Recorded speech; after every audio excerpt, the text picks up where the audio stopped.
Hi, and welcome back to the Medieval World. I'm your host, WJB Mattingly, or William Mattingly. In this video, I'm going to be covering everything that you need to know to have a really positive day trip and see all the key historical sites within Ronda, Spain in about 6 to 8 hours, depending on your speed. I'm going to be presuming that you're arriving by train or tour bus, or staying the night. Either way, it is going to be perfectly fine. You can squeeze all this in just one day in Ronda. We're going to be covering primarily the inexpensive and free things that you can see in the city, and then justifying a couple expenses for things like the Arab baths and the watermill and why they're so vital to see during your short, quick stay in Ronda, Spain. So if you want to figure out the best things to see in as short a time as possible and the best places to eat, then stick around for this video. When you arrive into Ronda, Spain, you're probably going to be coming by either rail or bus. Now, the stations are very centrally located. It only takes you about, I would say, about 10 minutes to walk from the train station to the city center,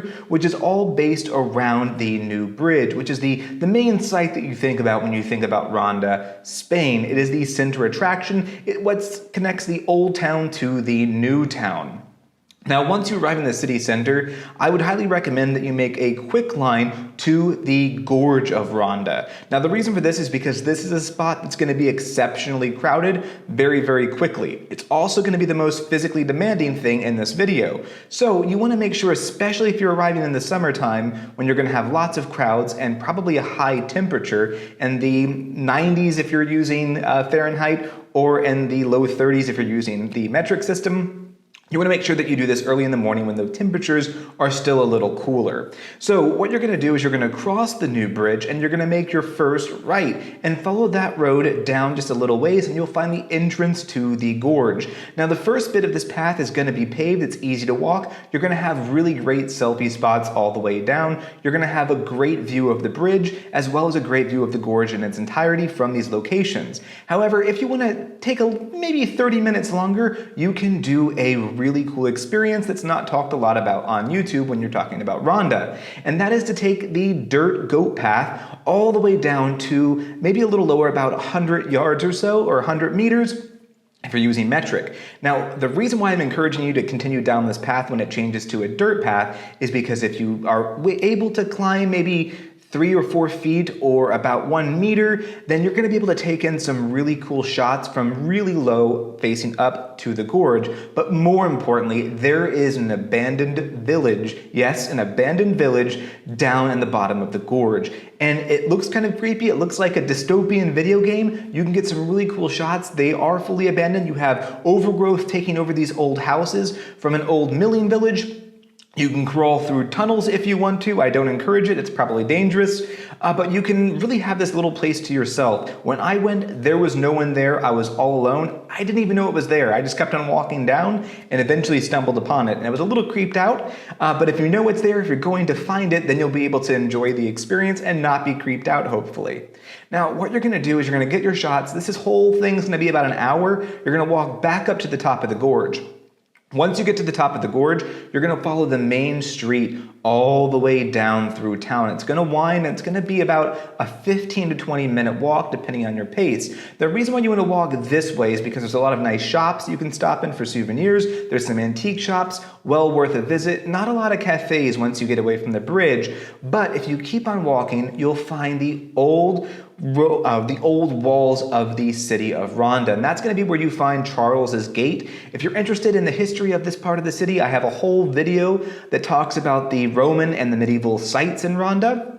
Check it out. The link will be in the description down below.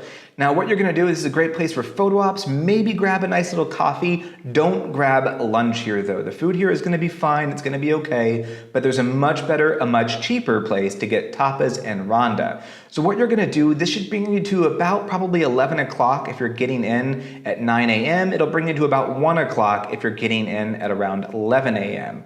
What you want to do is you want to walk really quickly back into town. However, you're going to take a slightly different route. You're going to continue on the main road, but as soon as you can make a right, you're going to see the old city walls that follow all the way down halfway into the gorge.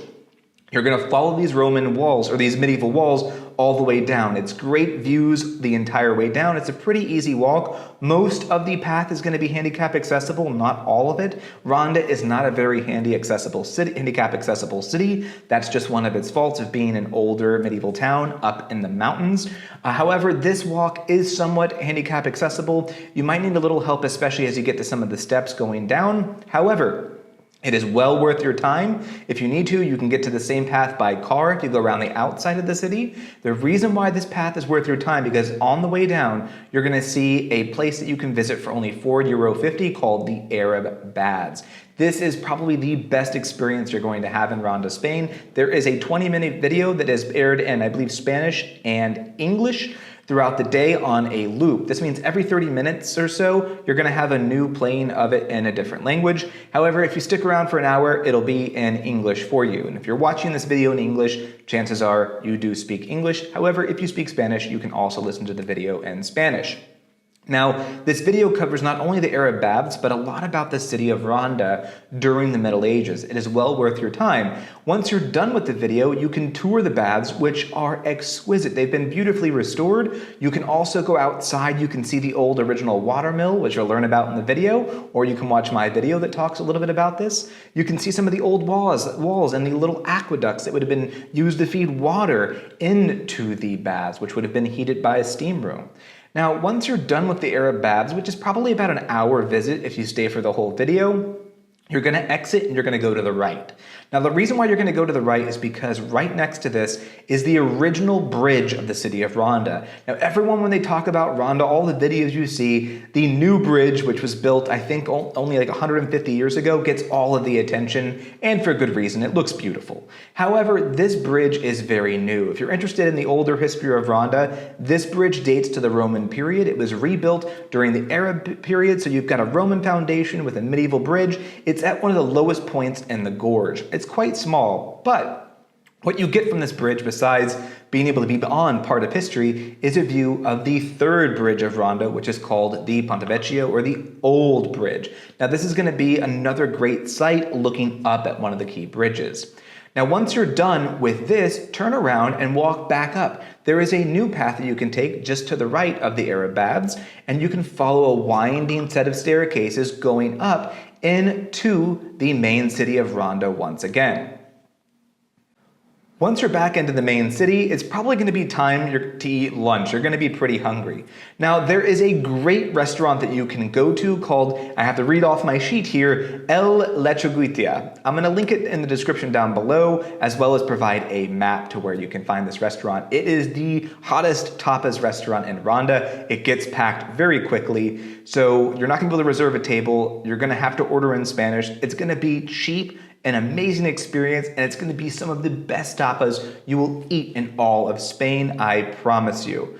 Your lunch there is probably going to be about an hour or so if you get some wine, but once you're done, you're going to leave. Now, once you're done here, you're going to walk back across the gorge once again, and the reason for this is because there's one other site that you have to see. You can go to a place called Casa de la Rey Moro. I am probably butchering the Spanish here, but what this means is the house of the Moorish king. Now, it sounds like this is a medieval house of a king who was a Moor. None of this is true. It is a house. It's more of like an old dilapidated mansion. However, the owner, the creator of it, the builder of it was not Moorish, and he was not a king. However, the house is boring, not worth your time. The gardens are okay. Most of the house is in disrepair. It's an €8.50 ticket, depending on the time and your age.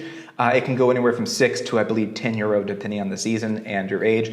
But the reason why I'm encouraging you to go to this expensive historical site is because this is the home of the watermill, which is the original medieval fortification that went down into the basin of the gorge, where during the Arab period, Christian slaves would have been used to bring water up to the surface to feed the town, or to provide water to the town. Now, the reason why this is such a cool site is it's about 282 steps down, and the whole way going down, you're in a medieval fortification.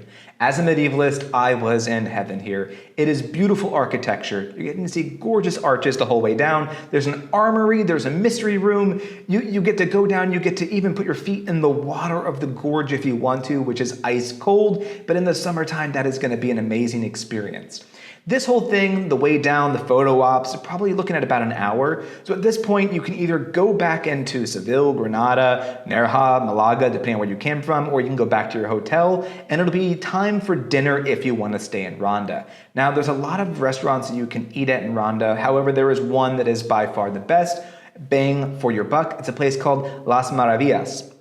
Now, the reason why this is the best bang for your buck is because you're looking at probably between 10 to 20 euros a person, a little bit more if you want to get like their higher end steaks. However, the chef at this restaurant was a former chef at a Michelin star restaurant. I've eaten at some Michelin star restaurants and I can tell you the food here is just as good. It's not going to be some fancy food that you're not really sure about what it is that you're eating. It's really good, hearty local cuisine done at an elevated level.